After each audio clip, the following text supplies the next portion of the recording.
Playgrounds in the 1970s were a whole different world. Loud, lively, and full of rules that might seem shocking today. Safety wasn't a priority and kids were expected to tough it out, whether it involved climbing risky equipment or playing rough games. What felt normal back then would leave today's kids stunned. Stay with us as we explore 25 playground rules from the 70s, and trust me, the last rule will explain to you why the words kids and freedom can never be said in the same sentence. Number 1, dodgeball with no soft balls. If you played dodgeball in the 1970s, you'll remember those heavy rubber playground balls stinging every time they hit. There were no foam or cushion versions, just the solid red kickballs that left marks on arms and legs. Teachers and parents didn't see it as dangerous. They thought it built toughness. Eventually, injuries and lawsuits in the 1980s pushed schools to switch to softer, foam-based balls, and companies stopped producing the old hard ones for safety reasons.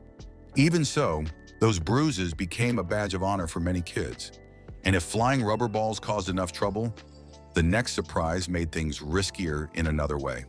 Number 2, no helmets required for riding bikes during recess. In the 1970s, kids often zipped around the schoolyard on bikes without a single helmet in sight. Scraped knees, split lips, and even head bumps were shrugged off as part of growing up. Helmets weren't widely promoted until the mid-1980s, when medical studies and accident reports revealed the risks. By the early 1990s, manufacturers had focused on safety-certified models. The old idea that a bare head meant freedom quickly faded, and schools stopped allowing helmet-free biking altogether. Still, many recall the wind in their hair and the thrill of that freedom. And if unprotected bike rides felt daring, what came next tested strength in a whole new way. Number 3, wrestling and King of the Hill. Games were tolerated. In the 1970s, it wasn't unusual to see kids grappling on the grass or shoving each other off a dirt mound in King of the Hill. Teachers rarely stepped in unless someone got seriously hurt. The roughhousing was considered normal play, and many schools even allowed it during recess. By the mid-1980s, rising concerns about concussions and broken bones brought stricter supervision, and insurance companies pressured schools to ban such activities.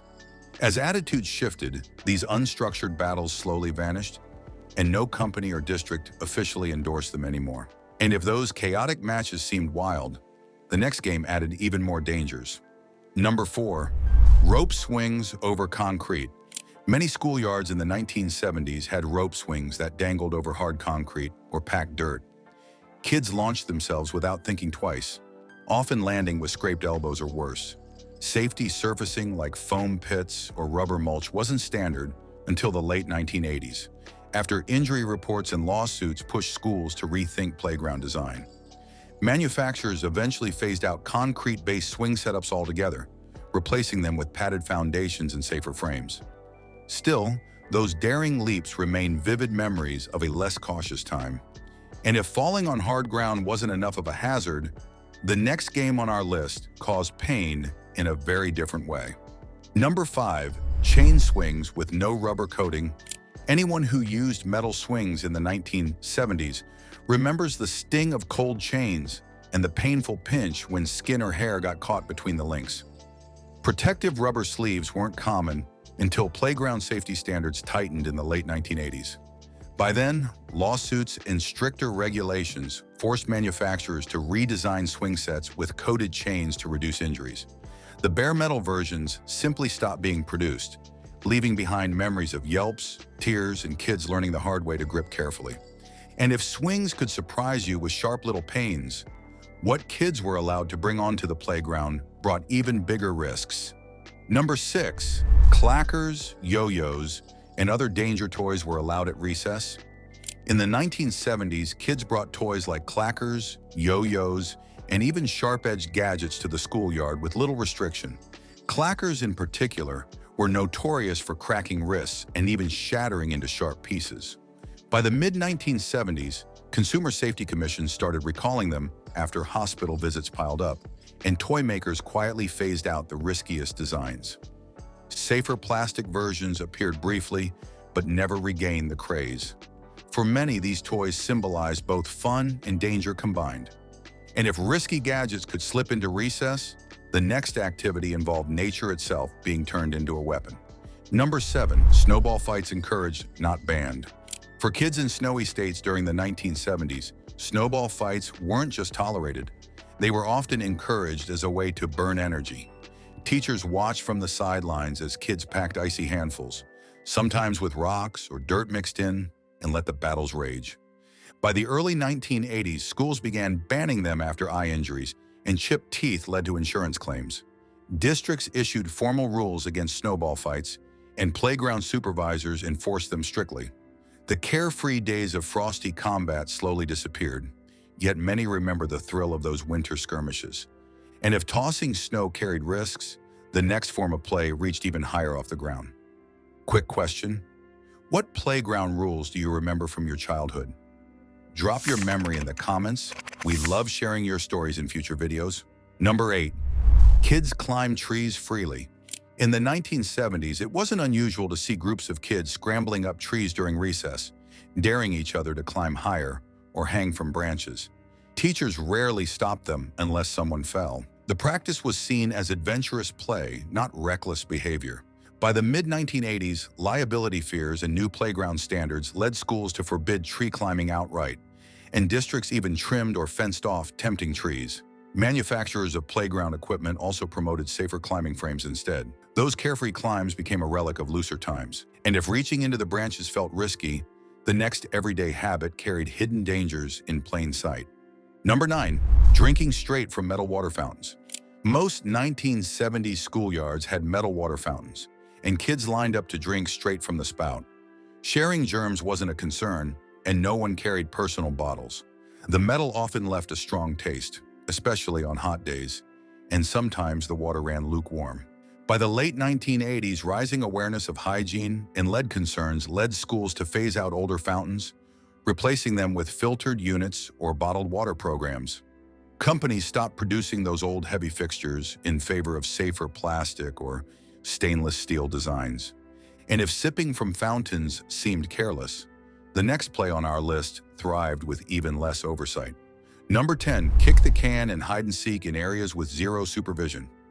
Recess in the 1970s often meant kids scattering into alleys, behind sheds, or far corners of the schoolyard to play kick the can or hide and seek. Supervisors rarely followed, trusting children to return when the bell rang. This freedom sometimes led to accidents or even kids wandering off campus. By the late 1980s, stricter liability rules and growing concerns about safety and abductions pushed schools to confine games to monitored areas.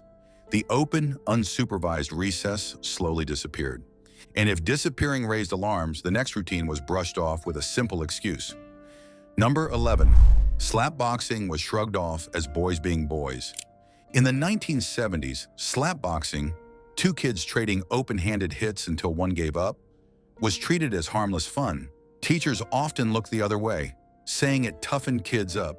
Yet injuries to faces and eyes weren't uncommon. By the mid-1980s, rising awareness of school violence and pressure from parents led administrators to crack down, labeling it fighting rather than play. With schools enforcing stricter discipline codes, slapboxing faded out. Still, many recall the sting and laughter that followed. And if that kind of scuffle was brushed aside, the next problem was dismissed even more easily. Number 12. Bullying was ignored. In the 1970s, bullying on the playground was often overlooked. Kids who were pushed, mocked, or ganged up on were told to toughen up or deal with it. Teachers and staff rarely intervened unless violence got out of hand. By the late 1980s, rising research on childhood trauma and pressure from parent groups changed the conversation, leading to anti-bullying policies and awareness campaigns. Schools adopted zero-tolerance rules, and the old kids will be kids mindset faded away. Still, many remember the sting of being left on their own. And if being picked on went unnoticed, the next activity brought a whole new set of hazards on wheels. Number 13. Kids roller skated at recess with metal skates and no pads. Roller skating at recess was a thrill in the 1970s, even if the skates strapped onto shoes were clunky metal with loose buckles.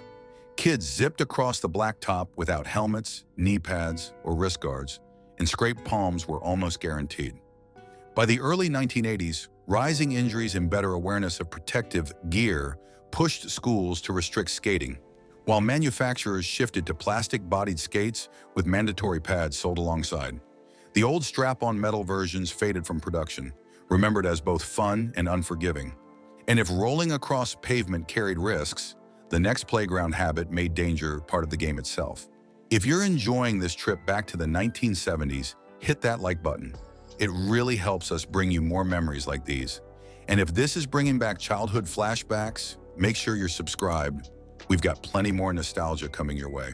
Number 14, climbing up slides backwards was normal. In the 1970s, sliding down wasn't enough. Kids loved racing each other up the slick metal surface instead. Shoes slipped, heads bumped, and collisions at the top were common, but teachers rarely stopped them. The idea was that kids figured things out themselves. By the mid-1980s, stricter supervision and liability concerns led schools to ban climbing on slides, while equipment manufacturers began adding textured coatings and safety signs. The smooth, tall metal slides of the past slowly disappeared in favor of shorter, safer designs. Yet for many, those risky races were the best part of recess. And if racing on steel caused chaos, the next thing on our list is about settling disputes, and not in a fun way. Number 15, playground fights settle disputes. In the 1970s, playground conflicts often ended with fists instead of mediation. A shove or a swing decided who was right, and once it was over, kids usually shook hands or simply walked away. Teachers and principals often ignored these skirmishes unless blood was drawn. By the late 1980s, with rising awareness of youth violence and pressure from parents, schools introduced conflict resolution programs and stricter disciplinary policies. Physical fights were no longer tolerated, and schools worked to replace them with counseling or detention. Still, many recall those quick battles as harsh but final. And if fists were an odd weapon for children, the selection of toys back in the day was diabolical as well. Number 16, sticks and rocks were toys. In the 1970s, kids didn't need fancy equipment to stay entertained in the playground. A stick became a sword, a wand, or even a baseball bat, while rocks stood in for marbles or makeshift projectiles. Teachers rarely stopped the games unless someone got badly hurt. By the mid-1980s, concerns over eye injuries and lawsuits led schools to ban found object play altogether, while toy companies promoted safer plastic alternatives. For many, though, the creativity made recess unforgettable. And if turning nature into toys caused trouble, the next issue was how schools reacted when accidents did happen in the playground. Number 17, parents weren't notified of minor injuries. In the 1970s, a scraped knee or bloody nose was treated as part of growing up. A teacher handed you a paper towel or sent you to the nurse, but parents rarely received a call. Schools believed minor injuries didn't warrant attention. By the late 1980s, rising legal concerns and changing expectations for parental involvement forced schools to adopt strict reporting rules. Documentation and phone calls became standard, and the casual approach disappeared. Yet many recall walking home with hidden bruises no one ever mentioned. And if small injuries were overlooked, the next issue showed who was left out entirely.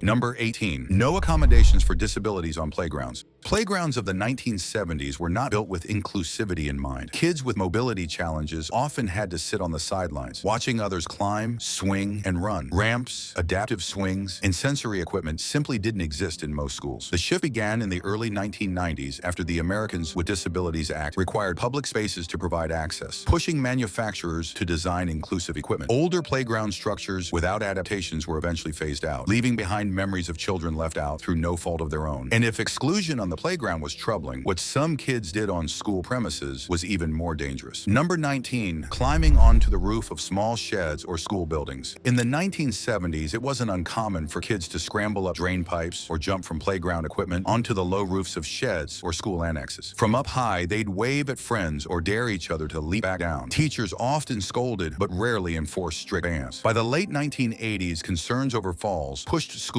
to block access with fences and sturdier roof designs, while liability standards ended production of playground gear that encouraged climbing that high. Still, many remember the thrill of seeing the schoolyard from above. And if rooftops offered risky fun, the next winter pastime turned icy danger into sport. Number 20, winter ice sliding. When the playground froze over in the 1970s, kids turned it into a skating rink without skates. They'd run and slide across icy patches, sometimes colliding into each other or crashing into fences. Supervisors rarely interfered, calling it harmless fun. By the late 1980s, however, schools began salting blacktops and closing off icy areas after serious falls led to broken bones and insurance complaints. Equipment companies also promoted safer winter play options, leaving natural ice sliding behind. Still, many recall the laughter of gliding in sneakers until the bell rang. And if slipping across frozen ground was risky, the next play equipment came from an unlikely source. Number 21, car tires used as play equipment. Old car tires were a staple on many 1970s playgrounds. Kids crawled through them, stacked them, or swung wildly from ropes tied to tree branches. They were cheap, durable, and easy for schools to repurpose. What no one considered then were the risks: steel wires poking out, trapped water-breeding mosquitoes, and even toxic residue from worn rubber. By the late 1980s, concerns over safety and health led schools to phase them out, and playground companies stopped offering tire-based sets. Still, for many, those black rubber circles meant hours of creative fun. And if playgrounds lacked caution with equipment, the same was true for protection against the sun.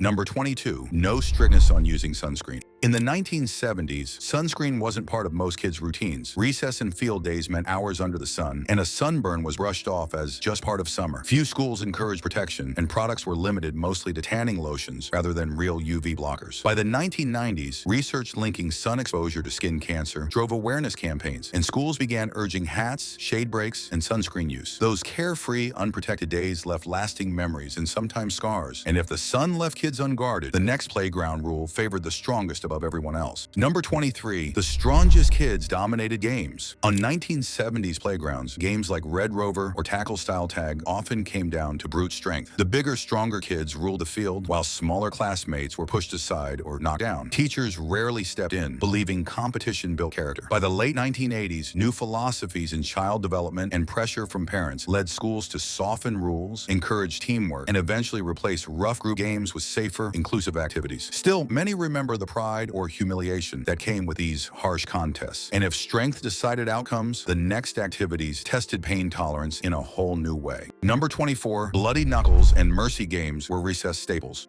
Many 1970s playgrounds echoed with kids daring each other to play bloody knuckles or mercy. These games weren't supervised. Children pressed knuckles together until someone flinched or bent their hands back to see who gave up first. Bruises, scrapes, and sore joints were common, yet adults dismissed them as harmless toughness training. By the late 1980s, rising concern about playground violence and mounting parental complaints led schools to ban such challenges. The traditions faded, but the memory of aching hands lingers for many. And if pain contests were tolerated, the broader rule of recess showed just how little oversight there really was. Number 25, kids ruled the playground until the bell. Perhaps the biggest difference of all was freedom. In the 1970s, recess often meant teachers stayed on the sidelines or indoors while kids policed themselves. Disputes, games, and risks were handled without much adult involvement. That independence sometimes built resilience, but it also led to accidents and unchecked bullying. By the early 1990s, safety regulations and changing parenting styles brought constant monitoring, cameras, and structured play. The unstructured chaos of the past slowly disappeared. For many, though, that wild freedom remains the clearest memory of childhood recess. From risky games to almost no supervision, the playgrounds of the 1970s were a world of their own. Let us know in the comments below. It really helps us keep sharing these stories. Also, like this video and subscribe to our channel for more nostalgic looks back at childhood.